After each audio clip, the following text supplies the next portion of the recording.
So Hannah, I'm going to start with you. Sounds good.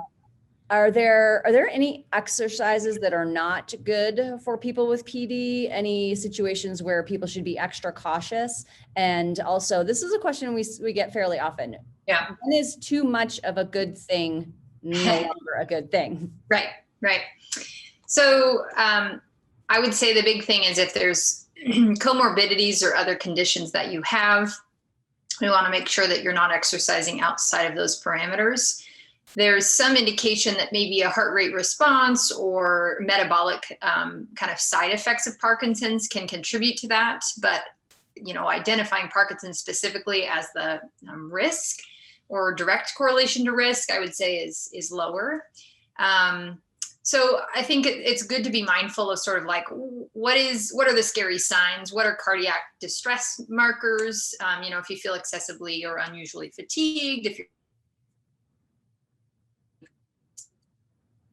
stop the exercise body, if you feel sick or you're becoming, painful or sore, stop the exercise, making sure that you're, reach out to your physician, exercise specialist, physical therapist, to really help make sure that you're within those safe parameters. There are some kind of absolute contraindications that I can maybe have the Davis Phinney team post for us, but things like, if you have a recent heart attack, if you have some abnormalities on a cardiac stress test or something like that, we definitely want to monitor those elements, especially when you're engaging in aerobic exercise.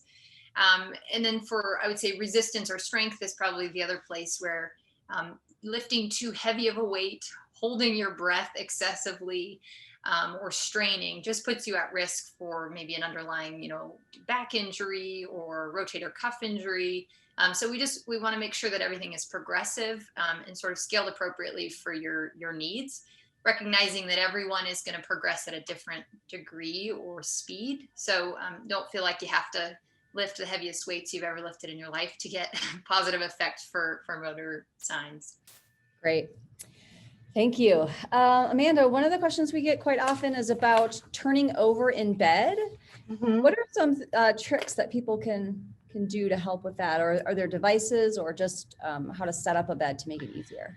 So in my presentation, I had a picture of a bed cane, and it's one of those items that slides between your mattresses. Depending on the type of mattress you have, and sometimes people with like Tempur-Pedics don't have box springs anymore. So if it can slide between your bed frame and your mattress, but a bed cane has been really helpful for some of our Parkinson's patients. You can place it closer up to the head of your bed. They have them where they have bags that you can put your TV remote in there or your book or your glasses case or whatever. And you can put it up closer to the head of the bed, and that can kind of give you some adjustment to hold on to, and you can kind of have some leverage and turn over in bed. Other people like to put the bed cane closer to the middle of the bed, so it helps them when getting up and down, or also keeps them from rolling out of the bed if they have some movement issues. They're also really helpful in the middle of the night. It's something to, especially when you wake up and you're freezing and in your motion and you're trying to get to the bathroom on time and there's a sense of urgency. It can just help you have something to place your hand on that's firm and stable so you can get up. The bed canes are the best versions are the ones that go between the mattress or underneath the mattress and then have feet that are down planted on the ground. So then they're adjustable, and you want to make sure whatever one you get is right for your height, weight, and bed style. So yes, I would recommend a bed cane to a lot of people. Great. Thank you. Cynthia, a couple of questions about why does DBS actually impact speech? Why does it sometimes get worse in people after they have DBS? Right, and I wish we knew the answer, and I don't think we do. I think a lot of research is going on right now to try to better understand that. There's a group at Queen Square in London who really have focused very specifically on speech. Some of the hypotheses may be that it's related to positioning of the electrode, and I know that sometimes I may get this backwards. I think it is a more medial position may have more negative impacts on speech than a more lateral position. So that may be one piece of it. In some cases, it may be the programming And we know the high frequency stimulation actually has the worst impact on speech, but the best on movement.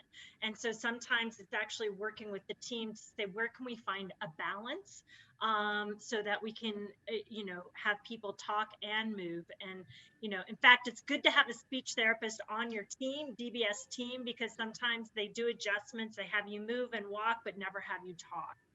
I think that the good news is because it is a problem, it's getting a lot of attention. People are researching and they're working on ways to find better techniques, better programming that will hopefully not just not make speech worse, but potentially make speech better in the near future. Great. Thank you. How about, this is for you, Hannah. If I like all types of exercise, is there a best exercise for people with Parkinson's? And also on that note, if you could talk a little bit about, definitely, you talked a little bit about the strength thing, but people talk about this, there's, evidence out there, you have to be at this rate, right? Your RPMs on a bike have to be a certain level. And Right. what can you say about that? Yeah, I mean, I think we definitely want to be engaging in activities that keep us engaged, right? So kind of cognitively, or we just saw that wonderful presentation on creativity, learning new things, forcing your brain to adapt and create new movements. So I would say if you've always been a runner, maybe try something different. There's some increasing evidence sort of for use of cycling or things where we can set the rate so that you're moving at a faster rate than you would maybe select on your own. And again, that has to do with that scaling. Your body doesn't have the internal cue to say to move faster. So having maybe a metronome going at the same time, or setting your bike to a certain strokes per minute or something like that can be helpful. Treadmill would be the same idea, external cue of the belt going at a specific rate. But really, and this is coming from, it's called the ACSM, but this collective organization that looks at exercise guidelines for all individuals. We want to be engaging in regular aerobic exercise as well as resistance training. There's also evidence to support that regular exercise or regular flexibility and balance training is valuable for older adults. So I would say don't pick one thing and call it the best, but really to sort of spread your efforts across different categories. Great. So with aerobic, we talked about parameters, 150 minutes. Start small and kind of build up to it. Ideally, you will want to be at a moderate intensity effort. But again, recognize you may not be able to get to 30 minutes of moderate intensity exercise tomorrow. So there's evidence to suggest that even a little bit or little bouts throughout the day can improve health outcomes. And for Parkinson's, we know frequency and regularity of performance is really important. So trying to get that in every day. Resistance training, they recommend 2 to 3 times per week. Flexibility 2+, but I would say for individuals with Parkinson's, you want to be probably more frequent with that. Again, we have more rigidity. We have an impaired internal awareness of posture. So you're likely not getting internal reminders or cues throughout the day to change your posture to more upright. So we have to be a little more intentional, regular with that. And then balance 2 to 3 days a week, again, just for that general population. But with Parkinson's, I would say 5 to 7. And even if it's 5 minutes a day, 7 days a week, trying to build it in. So if it's commercial breaks, maybe put a chair, a locked walker in front of your couch, make sure you're in that kind of safe, contained environment, but just throw some balance in there, or maybe get some sit to stands in. And then the last category that's specific for Parkinson's would be that amplitude type training. So LSVT big or power, maybe it's Tai Chi or dancing, but trying to expand into that maximal amplitude would be another category that's good to kind of check off in your regular exercises. Great. Thanks. I think another thing that's helpful for people is a lot of these things are things that take no time. They really don't take much time, right? Yeah. You can get a lot done in a small amount of time. And if you can create triggers around your house or in your daily life, like every time you go to the bathroom, you do a 5-minute balance thing, right? Or every time you make your coffee, you do such and such or something like Absolutely. that. Create just a tie with something is a great way to sort of build those habits. Yeah, or even putting little visual markers, a single sticky dot on your bathroom mirror, on your coffee pot. They're just little things to tip you off to be intentional. Great. Amanda, so what can somebody, let me see. Yes. What if somebody cannot put a grab bar, like they can't install it on tile or something? And what if they're renting a place and the person won't let it do? Like what are some options for people that Yeah, are? I saw that question listed, so I had some thoughts about that. So I know somebody, might be asking that question because I did say no suction grab bars, and that really is the recommendation in all of our disciplines kind of across the board. So I still kind of have to stand by that. But I think the first step would be to ask the landlord.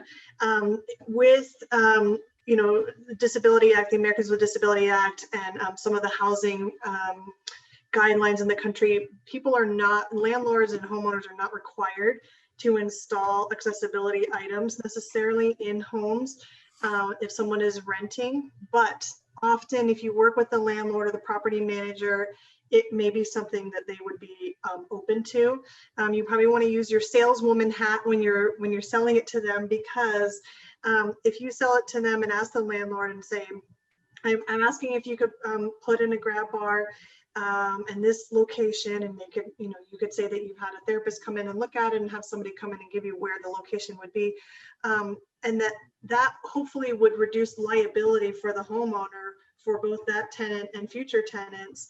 I know when we bought our first house, there were some really big grab bars in the house, and I left them there. And I ended up using them when I was pregnant. My husband broke his foot, and it was just helpful, to have them in there. And we left them when we sold the house. And so it may be something to talk to the landlord about. Another option, if you look up in Google a transfer pole, those are spring tension items that can be placed in any room in the house, next to the toilet, next to the bed. You can use that instead of a bed cane, next to the shower or bathtub. And there's different types and how they're mounted, but a transfer pole is a really nice item that's not permanent solution. And so it could be something, but again, you want to have it put in correctly. So look that up. And then another option is, if none of those ideas will work, then trying a shower or a tub bench with attached handles and making sure that's the right fit and the right height and everything for your tub or shower stall. But having a tub or shower bench, not a lawn chair that you brought from the backyard, but a tub or shower bench with handles on it that's secure, could be something that could take the place of a grab bar, depending on whatever your mobility and transfer issues are. Great, thanks. And also, it reminded me, I wanted to bring it up. You touched on it briefly, that grab bars, and there's not a one place for all of these things to go. And I remember talking to a woman who had a bunch of things put in her home, and then the occupational therapist actually came over and was like, "Oh, this is not in the right place." Yeah. So you really want to make sure that you get somebody to come out and work with you on what you're capable of, what you need, your size, your height, all of those things to put it in the right place. Definitely. Cynthia, so you did talk about, you showed that picture of the man with all the things hooked up, and we know that's not going to be the typical person, but what can somebody expect when they come in for their first voice and sound assessment? Right. So typically an assessment will involve, and it'll depend a little bit. Sometimes the speech assessment is separate from the cognitive assessment, which may be separate from the swallowing assessment. Sometimes they may combine some of those features, but typically with a speech assessment, we're going to conduct an interview. We want to learn more about how you use your voice and speech, what situations are most challenging, kind of the timeline of when things have happened, and also to know and understand what are your goals, what are things that you do now that you don't want to lose the ability to do, or what are things that perhaps you have started to have more difficulty with. Then we typically move into a phase that collects some objective acoustic data. It might be doing some voice exercises, not unlike what we did without any cues, and also various speaking exercises. And we're going to measure things like sound pressure level, which is an acoustic measure of loudness, frequency, voice quality, etc. We also oftentimes will refer for an ENT exam that we actually visualize the vocal fold. And the reason for that is if there's any hoarseness or breathiness in the voice quality, there can be other things that cause that in addition to Parkinson's. And the most common and easiest to solve is GERD, gastric reflux. Many people with Parkinson's have gastric reflux.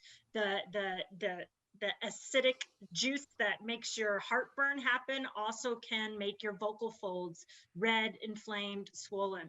And so we may want to manage that first before we start doing intensive exercise of the voice. Sometimes people have a vocal fold paralysis or some type of callus or lesion on there, and that's good for the therapist to know. Very rare, but it does happen. It could happen if somebody has in their past life been a smoker. Hoarseness is a sign of laryngeal cancer. And that's why that visualization of the vocal folds really is an important part of the process to be sure we're not missing something that we should be taking care of as well. Great, thank you.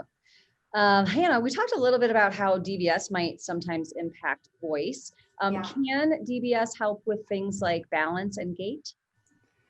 Yeah, so DBS is, I think it's a complicated picture. It can be really helpful for people to manage motor signs. We already talked a little bit about speech or cognition aren't always positively affected.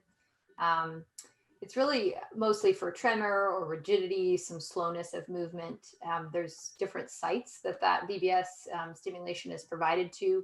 And with that, we find kind of contradictory findings by those different stimulation sites, the length of time you've had the surgery, and so on. So I think there's overall some indication it improves gait and balance because rigidity and slow movements and tremor impact your mobility.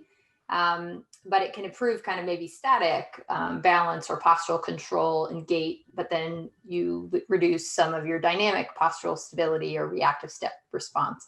So it's hard because it's dependent on the individual, dependent on the site, depending on the time out of surgery. So it does play a role. I can't speak to the exact impact. I would say that talk to your neurologist, talk to a neurosurgeon, working with your neurologist if you already have DBS to maybe prescribe medications to sort of fine tune things can also be really helpful. Great. So I am so sorry. Somebody asked, what is DBS? My fault. I should have. Oh yeah, no worries. That here originally. It is deep brain stimulation, and it's a common surgery for people with Parkinson's. And actually, Lee is going to put up a link on our site that has a whole primer on DBS, so you can check it out, see what it is, when it happens, who's a good candidate, those kinds of things, and all the different motor and non-motor symptoms that it helps. So I apologize for those of you who I was just talking in acronyms and you didn't know what I was talking about. Okay, Cynthia, somebody asked, when does it typically show up? And so is it often a situation where somebody might just have an issue with the loudness and the ability to sort of speak more fluently and not have issues with swallowing? Or is it like a progression where a lot of times they will have that and then they're going to eventually get into the swallowing problem? Yeah. So it's variable and it is individualized, and having one does not mean, again, necessarily you will have the other. But speech changes actually can occur very, very early.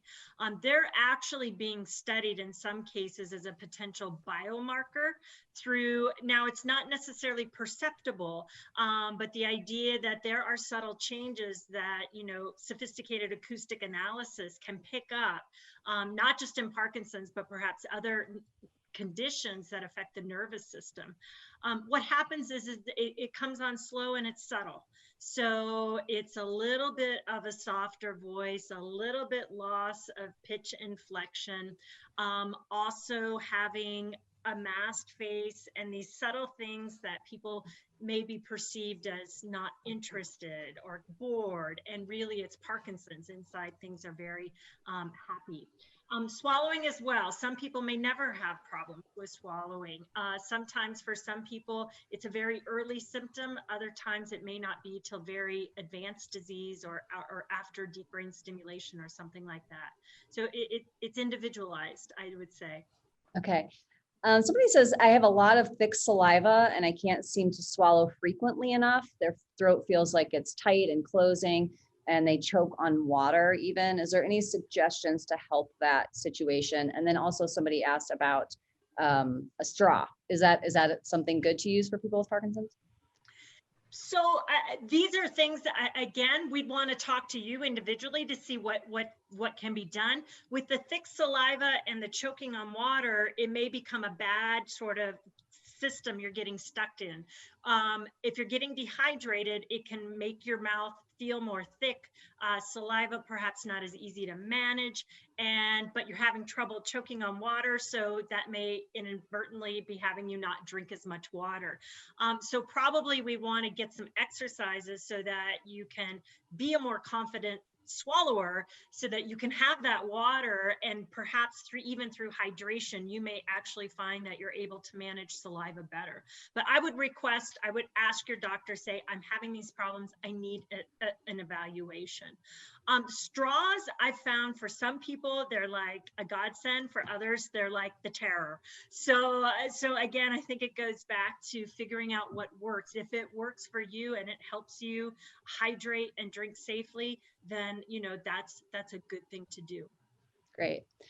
Before I forget to ask this, are all of you now during COVID, are you doing new patient via telehealth with people, or are you still seeing people in person? Hannah, do you want to start with that? Yeah, I'm still seeing clients in person. We have the option for telehealth, but when it comes to balance and gait, it's pretty hard to do that on telehealth and feel like you can safely kind of find limits of stability and such. So we're seeing folks in person. We've definitely modified our clinic kind of flow, the amount of time we're spending with patients to sort of limit exposure and limit, shared time and spaces. But yeah, we're definitely still making it a priority to have people come in. Great. What about you, Amanda? Since my practice mainly focuses on people with neurocognitive issues and less physical issues, for the most part, we are only doing telehealth right now. So we're evaluating new clients via telehealth and continuing to see ongoing clients via telehealth. So yeah. Great. Cynthia? Yes, so both. Lots of telehealth. One of the silver linings of this has been the Public Health Emergency Act, which allowed for Medicare to cover telepractice. So prior to COVID, speech, physical, and occupational therapy was not covered by telehealth was not covered, and now it is. But also people were starting to see people back in the clinic too, with all the precautions. We've come up with creative ways with speech. One of the big things we do is we model a lot of behavior, open mouth, things like that. It's difficult with a mask, so we use pictures and photos and other types of things to try to keep the quality of care equivalent to what it was pre-COVID. But telepractice for speech, because we don't have the balance concerns, it is fabulous, and it's been really a big uptick, which helps increase accessibility. Yeah, that's great. And I would just, I was thinking about this person who asked about the really thick saliva and choking. That's not something to wait on, right? I mean, you want to go get your evaluation and know that a good speech pathologist is going to have systems in place to keep you safe and to make sure that you get the care that you need. So don't hold off if that's a common occurrence for you. Let's see. I feel like I've gotten all my questions answered. Does anybody have any other questions before? I saw a question about cognition. Somebody, and I don't know if you guys answered it before I came on, somebody asked about if there's any good cognitive training apps. And we really recommend Brain HQ. It was developed by a neuroscientist. It's by Posit Science. And you have to purchase a subscription. There are a couple of free games on there, but you can play it on your laptop, your phone, or your iPad. And it's called Brain HQ. And they have a lot of great games. They're for adults, and you can train in them and make progress. And it's just an excellent program. Great. I think that may have been Elevate. We talked about that. You can check the Elevate app as well. For games. Let's see. What is Pokey? That was, who? They might have been talking about Pocatello. Pocatello, No, yeah. it's Pokey for Parkies. That was Carolyn Weber. That is for, you could probably look at Pokey, the number 4, PARKYS, and look that up. Let's see. So I had seen Yeah. it. Oh, I had seen a question a ways back. Someone concerned about frequent falls and sort of what to do. Are there things outside of the normative recommendations? You have to see a physical therapist. I mean, that's my answer. If you're falling frequently, you need someone who's specialized to sort of help address that, figure out what's going on. That dual task component can be a really big key, and it can be hard to challenge that safely on your own, but even just to identify that that's a factor. So definitely see a PT, assistive devices, external cueing. I talked about some of those aspects, but it's really going to be specific to you, and it's also not something to wait on. Get in as soon as you can, even if it's telehealth. They'll be able to help come up with some strategies or hopefully problem solve sort of where are those falls happening most commonly, and how do we be proactive to reduce them. Great. Amanda, can you talk about a driver's license review? Yeah, so I've actually given talks to Parkinson's groups only about driving. So it's a big topic, and every state is so specific. So, you know, and country. So one of the key things is that when you're renewing your driver's license, I believe at least in Idaho, there's a checklist and there's a question that asks if you have any neurological or any conditions that would impact your ability to drive. Technically, if you have a Parkinson's diagnosis, you are supposed to check the box that says yes. People are worried that means, you know, giant red lights go off in the DMV and they come rushing in and take your driver's license away from you. That's not what happens, but it does require a medical review. In the state of Idaho, only an MD or DO can really intervene within the Idaho Transportation Department. In other states, it's different. In some states, as soon as you get a diagnosis, the transportation department, you know, if you're diagnosed with a stroke or a brain injury, Parkinson's, dementia, you know, different diagnoses, the physician is obligated to notify the transportation department in that state, and then that starts the process of medical review. Sometimes what ends up happening is if you check that little box, what's supposed to happen is you kind of get a clearance from your doctor, at least in Idaho, to say that you can drive. With your diagnosis, and sometimes your doctor may request you to have, if you're having certain issues, either cognitive or motor issues, or family are kind of reporting concerns about your driving, they may request that you have a driving review every year, every 5 years, and they can place that restriction on your license with the state. It's not a scary thing. It's an easy, cheap thing to do with the DMV. Some occupational therapists like myself work on pre-driving skills. I'm not a certified driving rehab specialist. I don't go out on the road. There's actually only one clinic in Boise right now that does that. So it is hard to find, but we work on the skills and can do clinical testing to make sure that the skills for driving are in place, whether it's cognitive and vision and motor, and then we can make recommendations to your doctor to help find out what the next step should be. And so it's not as scary as it sounds. It's better to head it off before. If you feel like you or your family are having an issue with driving, no matter what your diagnosis is, it is something to bring up to your doctor and ask for some more help. And sometimes you have to tell your doctor what they need to do. A lot of them don't know. I give talks around Boise, informing physicians of what their obligation is within the driving practices in our state, because a lot of them don't know. And so you may need to go to your doctor and say, well, can I get a referral to an occupational therapist or whatever it is that you need in order for driving stuff. So it is a big topic and a really important one. So, you know, keep the conversation going with it. Great. We put a link up there. We had a post called "How long can I keep driving if I have Parkinson's?" And there's some information about what that test and review might look like. And then also, I'm pretty sure I remember there were links to different states and their requirements. So you might be able to check that out. So Cynthia, the voice portion of Carolyn's exercises, does LSVT Big normally use the voice like she did? Is that part of LSVT Big? It can be. It may or may not be. Oftentimes, if a person's in a multidisciplinary clinic and they're getting both LSVT loud and LSVT big, we often, you know, as treatment progresses, start to cross them. But also as well with LSVT big, and I think particular as you're trying to make the exercises more challenging, adding voicing, adding cognitive tasks, as Carolyn did so nicely, can challenge, because out in the real world, when we're walking, we're not just thinking about walking. We have other things that are coming. And so adding those types of challenges in can definitely, may or may not be a part of what your therapist, most likely everyone will have you count loud. I think as you do the exercises and where it goes from there could be variable. Okay. This one's probably for Hannah or Amanda, or I'm sure all three of you can answer this, but how does freezing during walking translate to driving movements, or does it? You want to start, Amanda?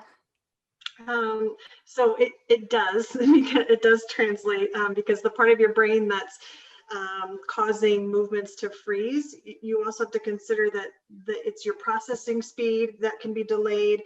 It's those cognitive skills as well. So yeah, I mean, there is a translation. It's not a one-size-fits-all approach. So unfortunately, it probably requires an assessment from OT, PT, or speech to decide, are you having motor impairment that, the basic one would be, is it even affecting you getting in and out of the car? Are you freezing and hurting, or, potential for injury to get in and out of the car, carrying groceries, getting in and out of the store, any of those things. But also I have had Parkinson's clients who in the middle of driving have frozen, and they've reported it to me, and it's scary. And so it is something that, you don't want to ignore. You, like everything else that we're talking about today, you want to bring it up to your providers and see what you can do. There are some tests that they can do in the clinic to see what your processing speed and your reaction speed is. Visual motor, how fast your hand-eye coordination is, your foot coordination on a gas pedal, PT, OT can work with you on that. It's all really important. So yeah, don't ignore it. You want to address it. Hannah, did you have anything to add to that? I think that pretty well covered it. I mean, mine was the same. Driving is a very complex environment, so the risk for freezing and walking can translate to driving skills. So you just want to be mindful and proactive. Okay, great. I'm going to finish off with this question. Cynthia, does speech affect hearing? And somebody also asked about the Speech 5 device, how it's creating noise. Does that impact hearing as well? Yes, so hearing, just in general, with hearing affects everything related to communication. And if you can't hear, it's difficult to engage and communicate if people are having trouble hearing you. So, hearing is also something that is good to get checked, get maximized. You may need hearing aids to improve that communication situation. With the Speech 5, my understanding is that when the device is in your ear, if you are not talking, there's no noise. So it's not a constant noise all the time. It is triggered by your voice. So the noise, and it's typically, I think, only unilateral. So when you start talking, that's what triggers the device, and that's when you get the noise in your ear. I don't know if they have long-term data about, does that noise in your ear affect your hearing over time? That I don't know the answer to, but I'm sure it's something that they monitor and would certainly be cautious about. Great. All right. Well, thank you so much, Cynthia and Amanda and Hannah, for being here today for your main session and also for the Q&A. I know people love being able to ask questions of you guys. So thank you very much for being here today.